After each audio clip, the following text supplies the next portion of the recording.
into the club, 'cause you're that kind of nerd. Hello and welcome to the club that is that kind of nerd. I am your host, CJ Millen, and I am joined by Josh Burns and Brian Thornton. What up? Yeah, hey, I'm sorry.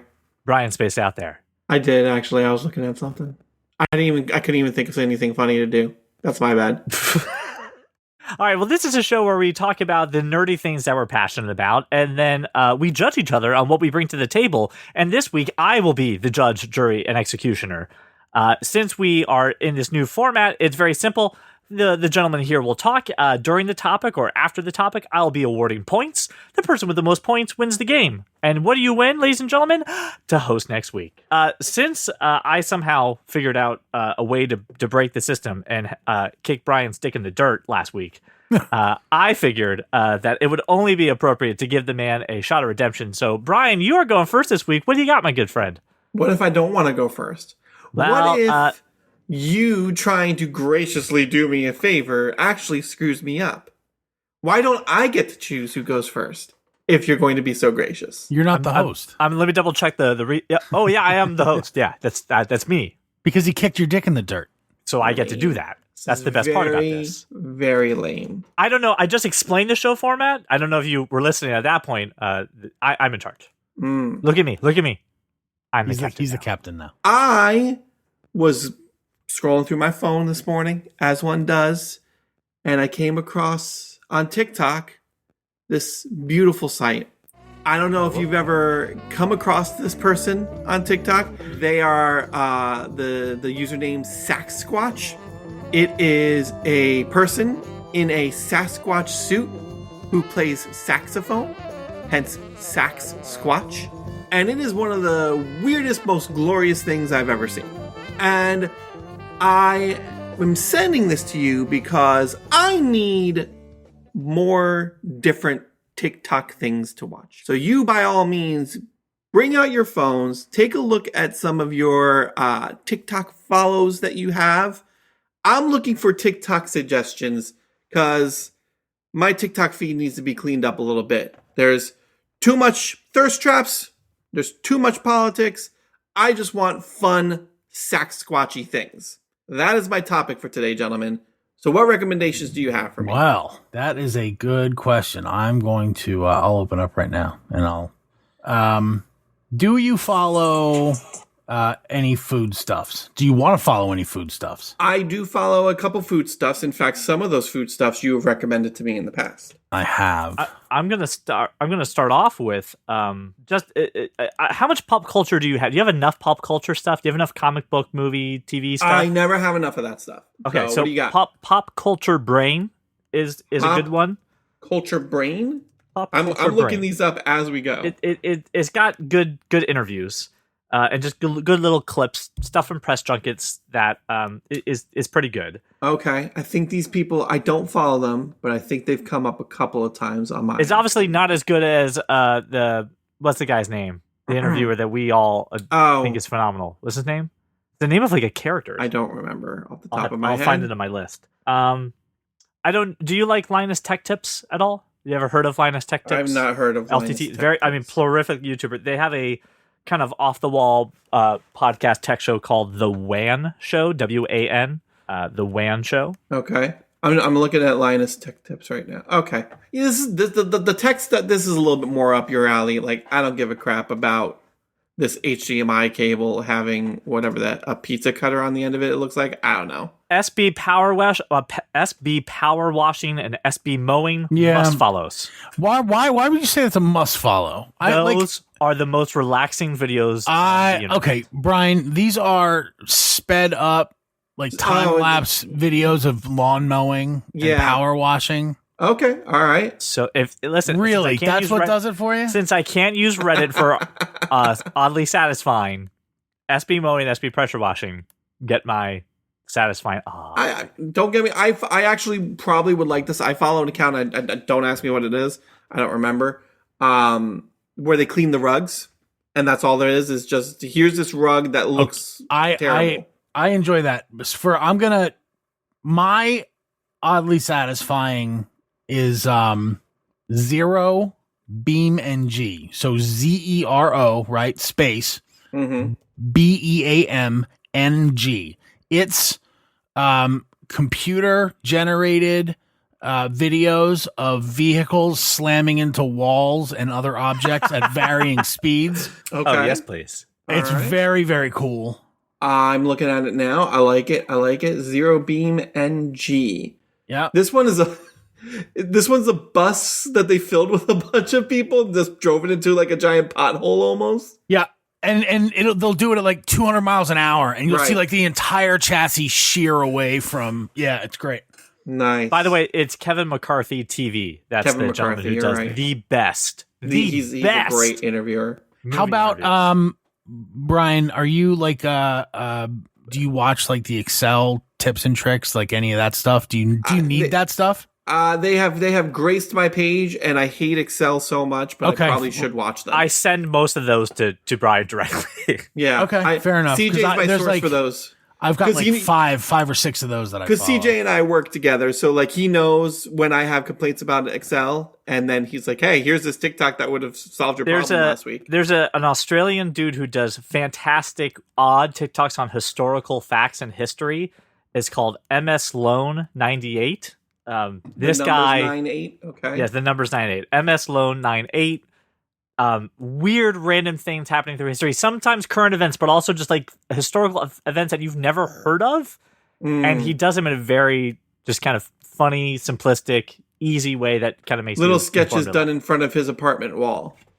It's super minimalistic, but very effective, and he's very good on the history and the facts. Okay. Notorious Foodie. Yep. This sounds like something I could get behind. Notorious Foodie. So this guy. I have not. Okay, I'm going to follow this guy. I have not followed this guy, but I follow Chef Reacts. And yeah, so Chef Reacts always has. Yeah, it's between like Amari Guichon and Notorious Foodie, right? He's got a lot of those. But yeah, follow Notorious Foodie. His stuff is awesome. The recipes are on Instagram. A lot of this stuff. And like his technique is amazing. He takes incredible care putting this stuff together, but a lot of this stuff is not difficult to make. It doesn't look, I'm looking at these bacon pancakes right now and I want them so bad. So a fun one for me that always manages to have like cool little life hacks and convenient things is, What No Way. Yeah, I love that guy. What? No way. Fuck's sake. It's so good. Okay. And so it's what? NOOOWAAAY. What? No way. Fuck's sake. So good. So it's one of those guys just testing out these life hacks. It's like that dude who goes, "You guess what? You know what? You should have known before I was in my 30s." But then like this guy, you don't know that one. Them. Yeah, no, I know that one. He's become so big, he now does Walmart ads. But the What No Way guy is great because you're just like, no way that works. And he's just like, I'm already there, bro. Just let me. What? God damn it! No way! Fuck's sake! Every I could watch it for an hour. Okay, all right. I like this. Give me more. I'm not big on dance talk, right? I don't need to see all the trends and TikTok stuff. However, there is one dude who does it usually with like movies and music videos and stuff like that, or actors and actresses. His name is Nathan Lust. Nathan Lust. Yep, Nathan Lust. Okay. And he's got really good ones sometimes where, and I've sent you one or two before, and I doubt you've. I've not followed them. Gave them great things, but he's got one for like he does the whole Pitch Perfect dance to I Saw the Sign. Like everything's very well choreographed, and it's just silly. But Nathan dance moves you should learn featuring Spider-Man. Okay. Yes. Stuff like that. Really funny stuff. You just immediately went into the Bully Maguire. It's so good. All right. And he does a clip of the thing, and then he cuts to him doing the choreography. Gotcha. All right. What else? Anything else? Yes. Josh, give me. I've got 5,000. Like I follow 535. So 503, and I'm like, dude. I do follow Anthony Jeselnik. Mechanically inclined, spelled with EYE in inclined. Like mechanically inclined. Gotcha. Follow that. How to snake a shower drain. Oh, is this going to help me fix my house? House stuff. Yes. House stuff, man. House stuff. Yes. All right. You know what? Can I I got to for write a some of moment knowing that I am not the host and I cannot lose points, but knowing that I am the host and you could lose points, there are a bunch of spin-offs of Roll for Sandwich, right? Which I'm sure you're following. I love Roll for Sandwich. Adventures in Narnia? Is that his name? Adventures in Arcadia. Arcadia. Great dude, right? Love the concept. Just, hey, throw a bunch of die, figure out what kind of sandwich you're going to make. Now, I have suggested a few spin-offs, and to which I said, I love Roll for Pizza, and you're like, I hate Roll for Pizza. I don't care for Roll for Pizza. I don't care for Roll for Barbecue. Okay. I tolerate Roll for Cereal, because I love cereal. For cereal. It's so dumb. So you tell me, though, what are the ones of Roll for blank that you like? None. I know Josh would know. I've only seen Roll for Barbecue and Roll for Pizza. All right, I follow Roll for Cereal. I'm going to get this back on track. Are you following Keith Lee? I do follow Keith Lee. All right, yes. I'm making sure. Love me some Keith Lee. Dave Portnoy, too, for the One Bite Pizza reviews. They're fantastic. Fuck Dave Portnoy, but his pizza review it's always great. Patrick Hicks Music Stories. Patrick Hicks. Is that Hicks? S, yeah, Music Stories, yeah. Music Stories. This guy would be like, so once upon a time, and he tells all these stories that are, you'd never know, you would never have known these stories. It's about artists that you know and love and have listened to for a long time, and it's always super interesting. Okay, I like it. Seems he has a very knowledgeable beard. He seems like he knows his stuff. Yes, he does. What else you got? Cult Flav, that's it's reviews, kitchen, like food reviews, product reviews, like it's this husband and wife duo. They've got about 250,000 followers. Okay. And they're home cooks, but they're always reviewing, like they will review an entire category of products and give you like from bougie to super affordable, and then they rate them based on, obviously their usability, but also like, ergonomic, the weight, all that kind of stuff. So it's absolutely worth a follow. What's the guy who plays the piano and makes the really stupid, silly songs and stuff and just skits with the piano playing? I'm trying to find this guy. I asked you for the suggestions. I don't know. I know Josh is going to roll his eyes, and if I was not hosting, I'd be losing points. And Harry Mack, Harry Mack, I think his freestyles are fun to watch. Yeah, no, I love Harry Mack. I follow Harry Mack already. Corey B. Is that Corey with an I or a Y? The Corey B is the with a EY. He's got 10 million followers. I love this dude. Love this guy. Oh, he's come across my For You page once or twice. Gotta follow him. Okay, all right. Pete Gustin is the blind surfer, but he's also the guy who does a lot of the voiceover work for like Fox and ABC and stuff like that. And he's got a good, interesting read, not only on the industry, but like, hey, I do voiceovers blind. Do you want to talk about weird experiences? This will do it. And then you'll hear his voice for promos. You're like, oh, I know that. Hey, I know the voice. Lagom Chef, Lagom Chef. This British guy in his kitchen he's great and he's hilarious and he's down to earth and he's awesome. He's wearing carrots in his profile picture. Sold. Fire Department Chronicles. If you follow this guy, he's Department Chronicles. Yeah, it's like real things or weird things that happened to him as an EMT or as a firefighter responding to calls. But his skits are very well produced. Like he plays all the parts and they're very well produced. Okie dokie. Do you like saxophone content? I like Sax Squatch. Follow Karsten Belt, Karsten Belt. It's a 22-year-old sax player from the Netherlands.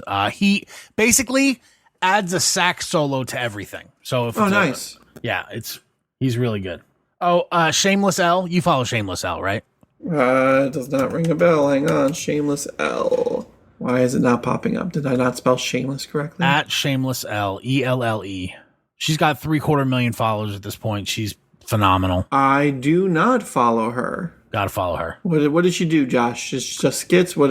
Just vlogs? I mean, she does a lot. Yeah, it's a lot of talking. But she will do this awkward, innuendo filled kind of watching videos. It's just, I don't know. She's funny and I like it. I just put one into the chat with the last part I'm going to butcher, but like I think it's like Bassfaher. I can't pronounce. I think the guy is German. Where he does these weird mashups, but he plays like all the instruments. Yeah. That's yes. Love mashups. In maybe in the same in the same spirit but opposite. Is There I Ruined It. Yes. I love There I Ruined It. So good. What are they ruining? Everything. And like they'll take a song. Oh Jesus. I'm trying to Elvis Presley sings Baby Got Back. Correct. Or they'll mash together. Oh god, a whole it's weird things that you chop together. System of a Down Chop Suey, but everything is table.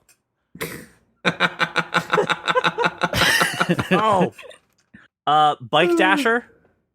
This guy is out in LA doing really well produced DoorDash orders, but he's on his bike and he goes through all LA, picks up the orders and stuff. So I'm noticing a theme here. CJ follows things that are very well produced, and Josh follows good things. No,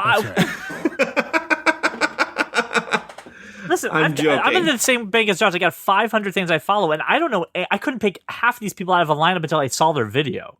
So I'm looking through thumbnails. I'm like, I don't know who the fuck this is. Why am I following this asshole? And then I look at the video, like, oh, I like that. Follow Not Connor Again. Not Connor Again? Yeah. So this guy will do these one-up videos. Sometimes they're like pop culture appropriate, and sometimes they're just him being an asshole. But it's great. Okay.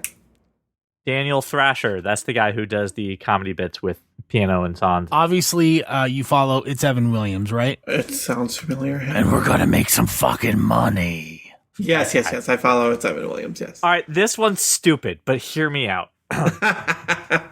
Big Daddy D Murph, right, is this guy who goes up to his wife, whose name is Laura, and Laura has a terrible gag reflex. And oh, love it. Her and go, and she's like, no. I don't want to. I have one of those. Is it Laura? Is that the one? It's Big Daddy. She's this like tiny woman, 4'11" Italian woman. Yes, exactly. Follow this. That. Yeah, it's good because she can't. He'll just start for talking. The kids, Laura. For the kids. Yeah, and she'll go don't, and she'll start dry heaving. It's so great. It's so good.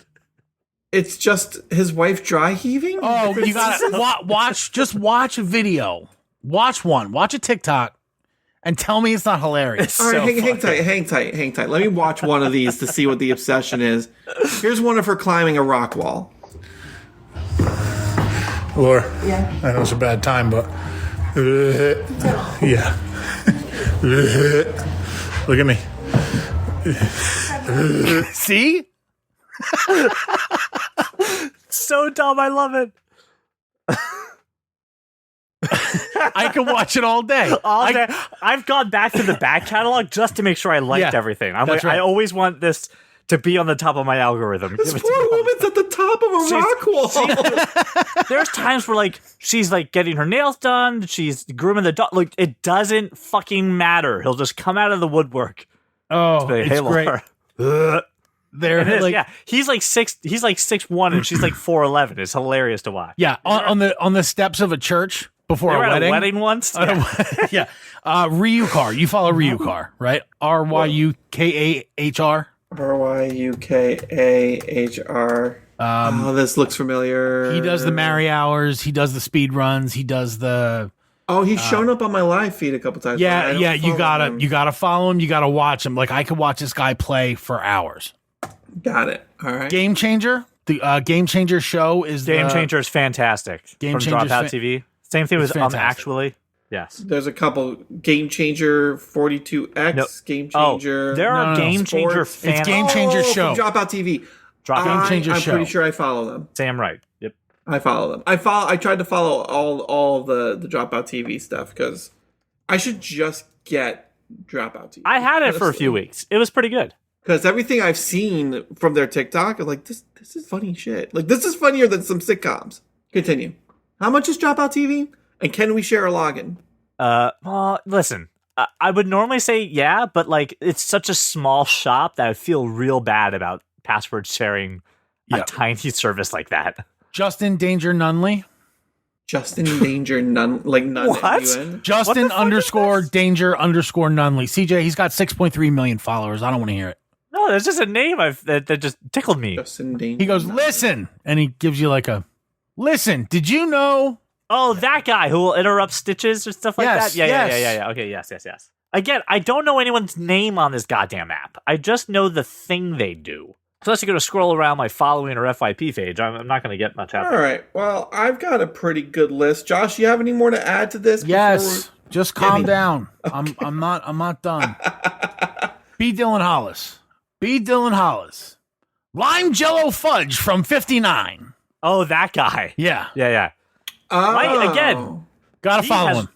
Weird, wacky recipes like this are from the 1950s. And look what they do. Tremendous following. He's entertaining. His lives are great. He's funny. And he'll tell you if what he made is dog shit. He'll be like, this is not good. A tobacco leaf with pudding inside of it. Let's go. Right. Yeah, he's really great. I like him very much. It's a music thing, but I like it. TrackLib, it's all about samples. It's all about breaking down samples. That's not so sure that's up my alley, but I'll write it down and give it a check. It's a The guy looks like Pete Davidson. Parker James. Parker _James does this character that I absolutely love. It's hilarious. It's a little cartoony and it's fun and it's great. Oh, hidden movie details. Also that guy. Did you know that guy? Matt Rife. You follow Matt Rife, right? I mean, Let's look him up and find out if I do. everybody should follow Matt Rife. I don't follow him, but he's definitely come up on my For You page several times. That's the other thing I want to get away from, though. Like, my For You page has become a bunch of stand-up comedy, Okay. a bunch of That's fair. political stuff, and a bunch of thirst traps. And, like, I don't know. Like, I think it's just, default check mark on all the thirst traps. I don't think I'll ever escape those. But the other stuff, like, I'd like to fill it with interesting and fun things. And like I went through and unfollowed a bunch of people to try and clean my page up a little bit. That seems to have worked, but I'm looking for more. Yeah, I have Elise Myers. I follow Yeah, Elise she's great. Myers. She's great. Was it Matt Rife that just did this movie with Jamie Kennedy where one of them is a vampire and they're stand-up comedians? I doubt it. I think so, actually. Reb Maisel. She is the woman who will read court transcriptions. Very dry and funny. Yeah, I follow her. All right, well, that is... listen, if you haven't gotten enough TikTok suggestions out of this one, just message Josh privately. He'll gladly give you... Most certainly. Josh has got more. Josh, I would love it if you could text me whatever else you've got. All right, so now that he got enough TikTok followers, I do want to award 2 quick points, which is 5 points to Brian for that Sasquatch video that you sent was actually playing a John Mayer song, whether you meant to or not. 5 points for accidental John Mayer, or for playing me like a fiddle. You get the points for doing that. Josh, 3 points for the enthusiasm and the jinx on there. I ruined it and explained it better than I ever could. So 3 points to you for that one. All right, Brian, what else? But what I will say is, since I know that didn't yield a ton of discussion, I have one more thing to talk about, and then we will segue into whatever other discussions you want to have. But this is timely. Superman and Lois Lane got cast, and it was announced, 3 days ago? 2 or 3 days ago? We have our Superman and our Lois Lane for the new DCEU, headed up by James Gunn. And Superman will be played by a gentleman named David Corenswet. So I looked at him and I was like, I've seen this guy, but I Me can't too. remember. And then I remembered he was in the show or the series Hollywood, Yes. and he was very good. He was show. good. That show was forgettable, which is why I was like, I know Correct. this. But yeah, same thing. We'll talk about him more in a second, but I also want to make sure we mention Lois Lane also got cast. Mm-hmm. Miss Maisel herself, Rachel Brosnahan, I think is the way you pronounce that. Yeah, she's great. There's a random Phenomenal. N in there somewhere. I love her. So I don't have much to say about her because I think it's perfect. I don't think you could get a better Lois Lane. Not only just do Miss Maisel, just modern, right? And good. But yeah, David Corenswet.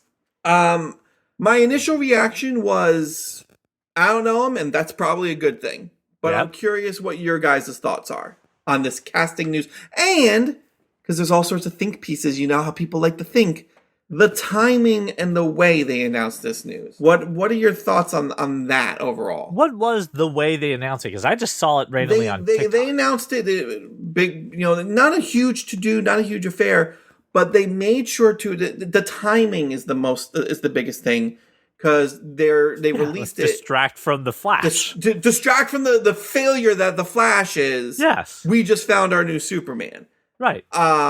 Curious about your thoughts about the casting and kind of when we're announcing this, and does it mean anything? Does it mean nothing? I mean, It just means James Gunn has been very on the record saying the Flash isn't part of his vision, his project of DC, and it's not doing well. And now he's the co-CEO, and he goes, should probably make us look good for a moment, right? Okay, here you go. He's also been on the record saying the Flash is one of the greatest superhero movies. Of course he is. He has to. I get that. I get that he has to. But still, I mean, I don't know. I think DC is. Here's the thing. Moving forward with James Gunn, especially when it comes to anything about DC, you cannot take his opinion on, like, oh, I wasn't involved with this project and here's my thought on it with any fact that he is completely biased now, right? And that it has to be one way, right? He can give his opinion on other movie directors and other projects that have nothing to do with Warner Brothers and DC, and I will take that into consideration. But now that he's an executive, he's a suit. I can't listen to him defend any project that's connected to his work, because he has to defend it. He has to say it's great. He has to say go see it. That is literally his damn job right now. I think that they were just clearly seeing the writing on the wall of what was going on with the Flash from the fans' perspective, as well as from just the critical acclaim, the box office numbers, and was like, let's distract people with it. And whatever. So it's just like they're playing the game. And it kind of worked. Yeah, playing the game. I mean, is this guy? I mean, they think he looks like a good Clark Kent Superman, so they cast him. Like, I don't. I've seen him. I've seen him in stuff. He's fine, but like the three actors rumored to be replacing Eisenberg as Lex Luthor are all much bigger actors. Much bigger. Okay, listen. There's two Skasrsgards and a Holt rumored to be replacing as Lex Luthor. Two Skasrsgards and a Holt. And like, that's a lot of lightning on the bottom of the ticket. You know what I'm saying? Like, I will argue. Listen, big name. I don't think that matters, especially for Superman. And I will argue that. I mean, how really well known was Christopher Reeve before? No, I know, I get it. I guess where I'm at is, like, does James Gunn think he's being cute? Is he being cute? Is it like, oh, I found the next Christopher Reeve type, like, or no, I think he is. Wait, or what? Hold on, or what? Or what? Or like, is he simply casting because this guy looks like, he looks like the Superman. He looks like you would pick him out of committee. Brandon Routh, the guy that's on the CW. He looks like the people were casting as Superman, but he's not jacked like Henry Cavill. Mm-hmm. The way that I've heard James Gunn talk about his relationship for the character of Superman, I don't see this as, oh, he also looks the part. Like, the person who got this role, right? The person that was auditioning, the process for this had to pass probably all the criteria for Gunn. Not only just, hey, does he look like someone who could be a Superman, but like, do they care? Can they carry themselves this way? Do they have the ability to, like, he's very protective of Superman, as he should be.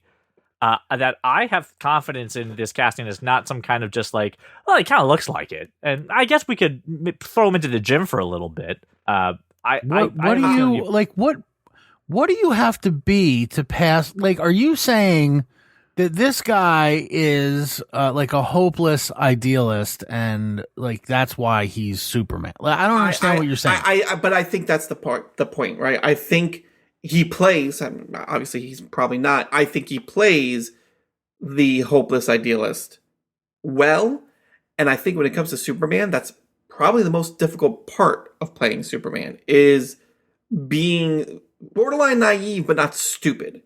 You know, like being pure. It's the same conundrum you ran into when casting Captain America, because he's supposed to be this. I believe in a better world and a better future, and I believe that humanity is capable of this, but also not be an idiot. Because most of the time, especially in entertainment, those people are looked at like, "Oh, you're a moron." You know what I'm saying?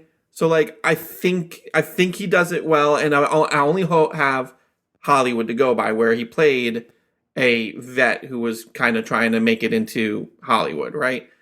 But I don't know. I don't know what the criteria is. I think he looks the part. I think what I've seen in Hollywood shows that idyllic part of Superman that I'm looking for. Yeah. There's the scene with Christopher Reeve when he is Clark and Lois is like, "You're Superman, you're Superman." He's like, "That's ridiculous, that's ridiculous." And she gets out the gun, right? And then she shoots, and of course he catches the bullet. And then you see him change the posture, right? To do the upright. You can see Christopher Reeve's physical change of hunched over Clark Kent, I'm nothing, to this postured Superman. And from the clips that I've seen, not only just from Hollywood from remembering that, but also people have been obviously posting selective clips, though, of his other performances. He's got the ability to turn that on and off, right? That he's got the ability to present himself in multiple ways. And again, it comes across as genuine versus that guy's acting. And I think but I get what you're saying. I think Josh's concern or point is, if he is that good, then why isn't he bigger? So here's the thing. You're CJ, what you're basically referencing like a Quentin Tarantino line from Kill Bill, right? Like Clark Kent is Superman's critique of the human race. That's what you just talked about, and that's not what I'm talking about. Right. What I'm talking about, and what Brian kind of mentioned, the naivete that is not just Clark Kent, but is Kal-El, essentially, right? The only time we've really seen that used properly in the movies is when he fooled Zod and, got Zod to take his own powers away, right? Superman 2. That's the only time we've ever seen that. Really seen it. And so I hate to even compare it to the Christopher Reeve story, but that's, you have to. I think you have to, right? I think you're not, if you're going to put somebody up for the role, this is a big enough role. It's got the legacy. Listen, if you're going to put somebody up for the role of Apollo Creed's kid, he's got to be able to live up to the Rocky legacy. I guess I hate to draw that parallel, but it's the only one I've got. That's right. So that's kind of, I don't know about this guy. I've seen him. So I do recall seeing him in We Own This City. He played a relatively important role in We Own This City, which is a story that's kind of near and dear to my heart. But it's, he was in that, wasn't he? Yeah, he was one of the guys they kind of uncovered this whole thing. That's right. Okay. And look, I think he's fine. I think he's fine. I just don't. I'm looking at against the backdrop of potentially, best case scenario for him is Alexander Skarsgård, and worst case scenario for him is probably Bill Skarsgård. I'm serious. If Bill Skarsgård is Lex Luthor, fuck. I'm going to be way more interested in Lex Luthor. Yeah, I do like your at one point for your West Wing reference of too much thunder on the bottom of the ticket. Right. Lightning. Sorry. I get what you're saying, and I guess you're right. And then the rest of it comes down to what Gunn does. Well, I mean, we know what Gunn's doing. He's doing the Superman legacy story. Like we know what the direction is. I haven't read that story recently, so I can't sit here and recollect it. But what I will say is, here's the way I picture this. Either he's close enough and we're going to surround him with heavy hitters. We've got Rachel Brosnahan, who is amazing. Sure. We've got a possible Skarsgård or Holt, right? Who are all really good. And maybe the plan is, okay, this guy is close and the rest of the cast will elevate him. Or maybe he is just that good. And we just haven't gotten a chance to see what he's capable of, Who's going to be Martha? Why'd you say that name? Pivotal Martha. Why'd you say that name? I know. Yeah, that's it. That's my thoughts on this. Christian was all about this. Christian was talking to me about it the other. I'm just like, well, as much as I love you and your family, Christian is looking at this like, oh, he looks like Superman. So this is great. No, that's not. He's not. He's a Burns. He doesn't take that kind of. Yeah, not at all. I don't think that's. He was just like, who the fuck is David Cornsweat? And yeah, I mean, also he's 16, so he is cursing a little too much, I think. But that last name, that poor kid. But that's kind of, and I was like, all right, I don't care who's Lex Luthor, and he's like these three, and I'm like, oh well, they need a better Superman. I guess you are right that if Lex goes too heavy and this guy can't measure up to that presence, that's a problem. But that's James Gunn's problem. That like it's not James Gunn's problem. It's who's the writer, who's the director. James Gunn. Writing and directing. James Gunn is he's writing and directing. Writing and directing it. Is James Gunn's That's problem. a real problem. That's what I'm saying. This is his baby. No, right, great. But what else? How many other movies do they have in the works? Here's the problem. Here's the problem. No, I promise you, this is the one thing it has to be right. It has to. And the only person who could answer to that is Gunn. So to CJ's point, I think even though there are a couple projects before this movie coming out with Creature Commandos, I think the Amanda Waller show is coming out before then. Technically, Blue Beetle, I believe, is supposed to be still involved in this. Even though there's a couple projects coming out, this is the Iron Man. This is supposed to be. This is where we build our universe. And Gunn recognized that. He realizes that, which is part of the reason why I think he's like, I'm writing this, I'm directing this. This is going to be my baby. He's involved in everything else. You think? As far as he is, based on all the interviews, the way he describes it is as far as, hey, here's the script, Gunn, and he goes, take this out, add this. Then he does the Kevin Feige thing, right?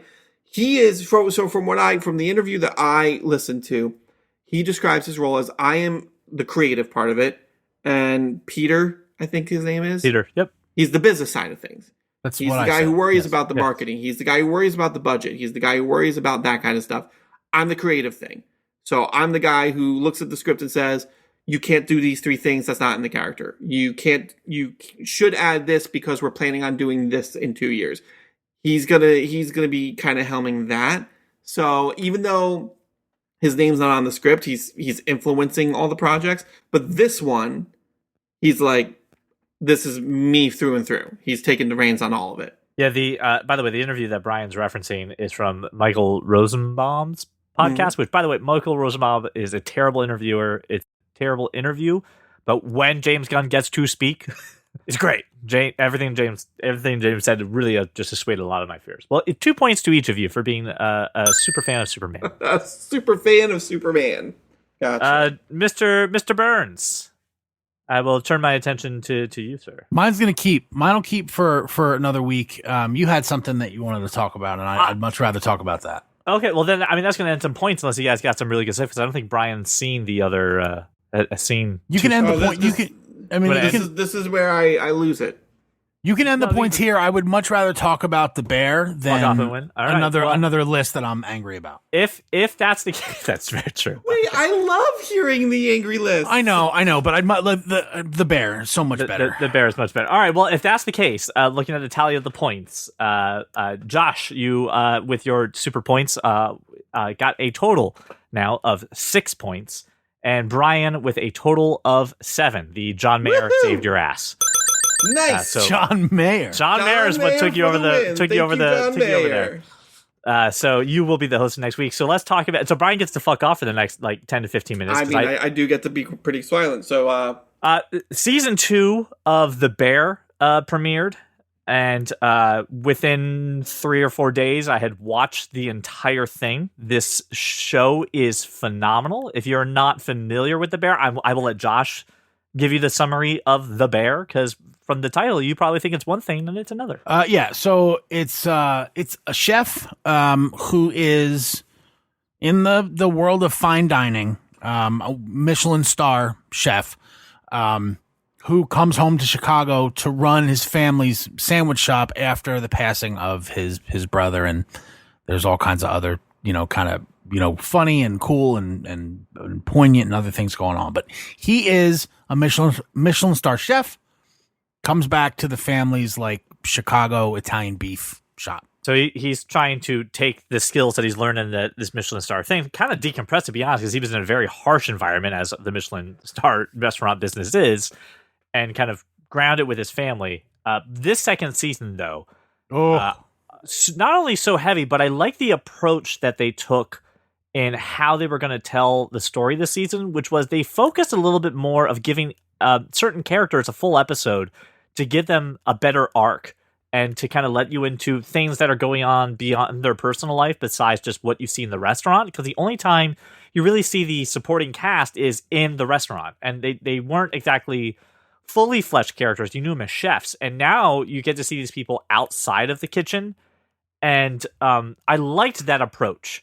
I really liked getting to know these characters as full, fleshed out, rounded characters. And then what happened outside of the kitchen being brought into the kitchen, having a little bit more meaning to it.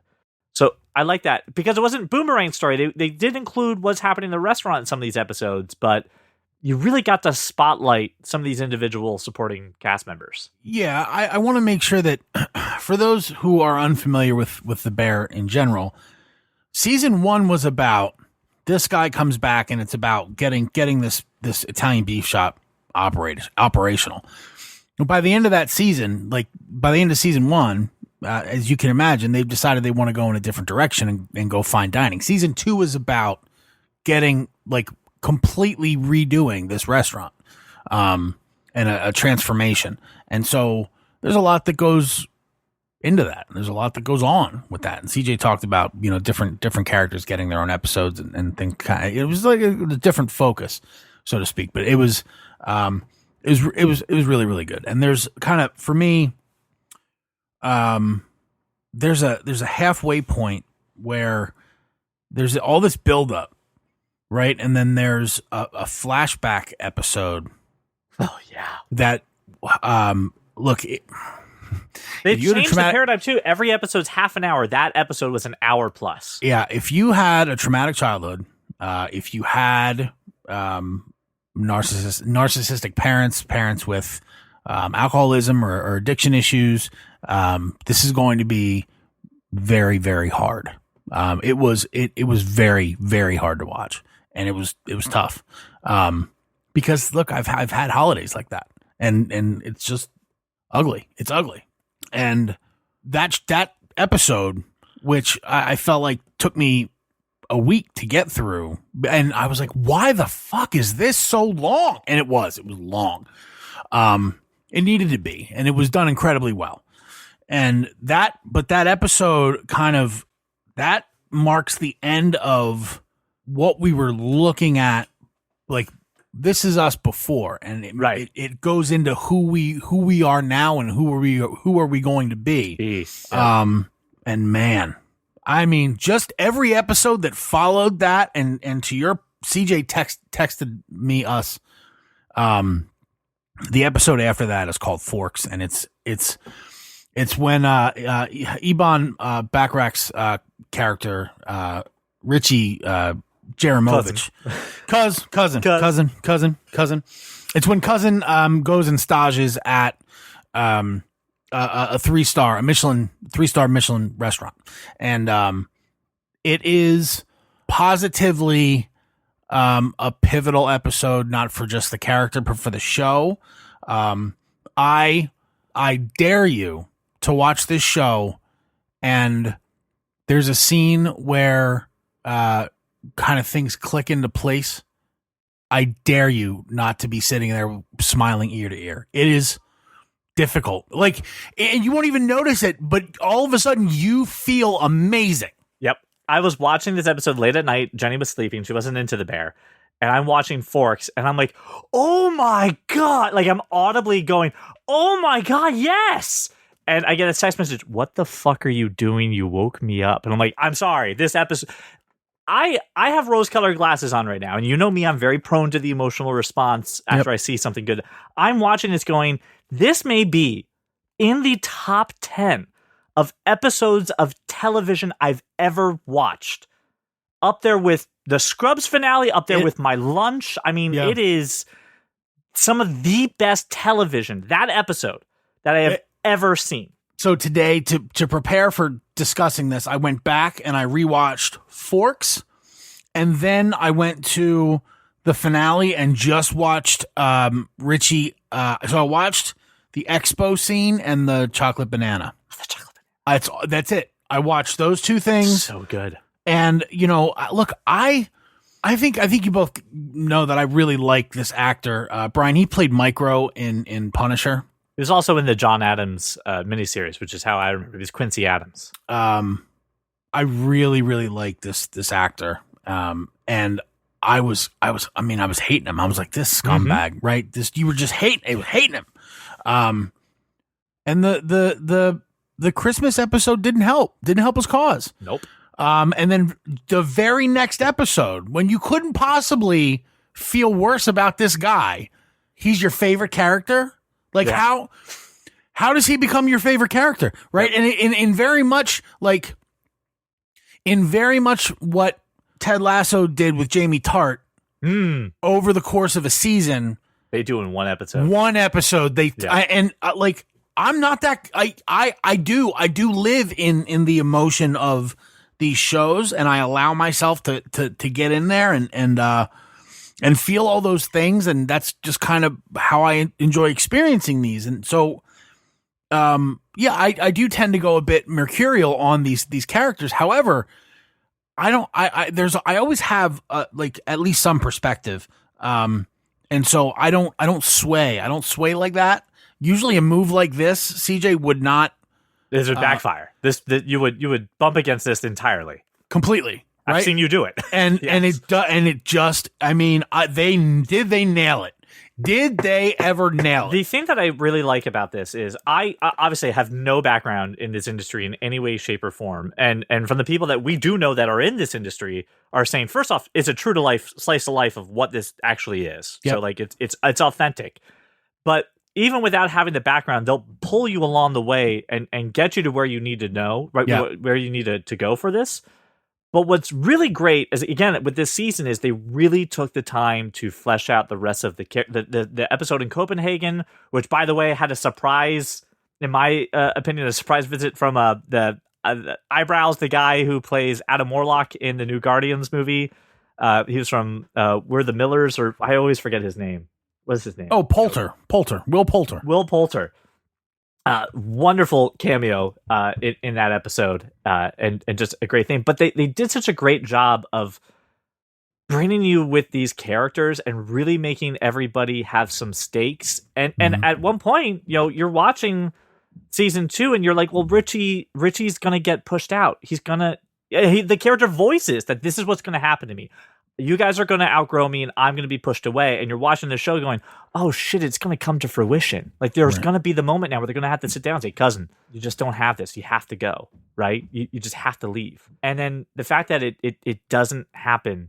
And again, to your point, he then becomes your favorite character. Right.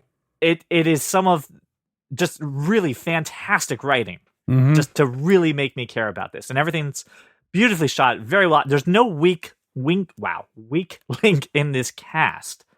I really can't recommend this series enough. This second season nailed it. I don't know how you're going to top it with the third. Well, and to be honest, I think you need to stop after 3. I think this needs to. I think you're done after the next season. I agree, and I think season 3 is going to be about redemption for Carmy, and hopefully, an exit from the Bear, and not maybe the world, but maybe he moves on to just doing the executive chef thing, the XO kind of like gotcha, and operating the places, but not in the shit, and he finds the talent. I mean, he found Sydney, worked with Sydney, right? I mean I don't know, like, should I know Christopher Storer? Should I know other stuff that he's done? Yeah, the creator of this. I don't know. I'm looking it up now. I'm looking him up right now. Not really. No, not really. He was a producer for a couple things that I've seen. Yeah, so no. Wow, no, really no. He's nailed it, and and Josh, you've been there a lot too. He's nailed the city of Chicago too. Absolutely nailed it. Like nailed it. It's incredible. Like even you know how like in most it was places, and what I will say situations you're just like, okay, that's not a real apartment, and then you're like, that's a real fucking Chicago apartment. It's the show really is like it's a love note to Chicago, even in like the way that they've Bob Odenkirk and John Mulaney and Sarah Paulson, and it's let's get people from here to cameo to take a role. Oliver Platt Platt is spectacular, but Oliver Platt, you look at him, you're like, yeah, he's Chicago. He's right. That's it. Everybody should be watching this show. So Brian, in 3.5 years, I can't wait to hear what your thoughts are on the Bear. No, you got a lot going on. My man just can't sit down and watch hours of television on end. Yeah, I just go to bed at a reasonable hour. That's what I have going on. Well, there's your problem. Again, Josh, he's going to outlive us, though. This is the bad part, is that he's actually getting sleep, so he's going to outlive us. But then we're going to die knowing without that we us. watched season 3 of The Bear and all 8 seasons of The West Wing multiple times. Like, we're going to go down with that Xbox achievement on our heads. There was not. I'll say You've this too. You've convinced me. I really would like to watch this now, and I would love to try and fit it in. Good. We'll see. I like the way you kind of you mentioned that too, Josh. That there's a halfway tipping point of the season. I hadn't really picked up on that, but you're absolutely right of that theme of from Fishes, which is the hour long, holy crap, hang on to your hats episode. Yep. To going onward, it really is a here's who we were, here's how we're going, because there's still a lot of flaws with these characters. Still a lot of flaws going on with the people. Don't like the way Carm treats Sydney this season. Don't like the way that he's in his zone, but I get it. Like, it's real. Like, I get it.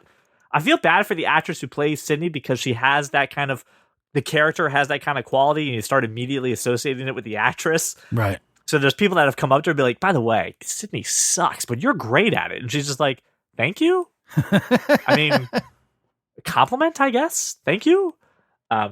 It's very good. Fantastic job. All right. Anything anyone has to add? Josh gets all the points, therefore stealing the win away from me. Josh, 100 points for watching The Bear season 2. No, there were no points. It's unfair. Brian, if you want to come back, probably sometime after Max graduates high school, we can discuss The Bear. When he goes to culinary school and he has an interest in this, you'll want to pick this up. Maxwell just turned 1, which hopefully means less sleepless nights in the future. We'll see. But we'll see. Josh, when it's time, so far it's not turning into my favor, but we'll see. Josh, when it's time for you to rewatch this series, can we do that together just so I can text you while I'm watching episodes? Yeah, you can live tweet it to each other. Same thing with you, Brian. In 2055, send me a hologram head.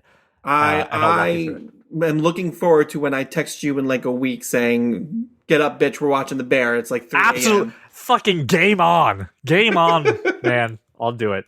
All right. Well, thank you so much, listener, for making us your walk around your neighborhood, your walk around the kitchen, you doing your sous vide or doing your mise en place. We will get to you next episode. Thank you so much for listening.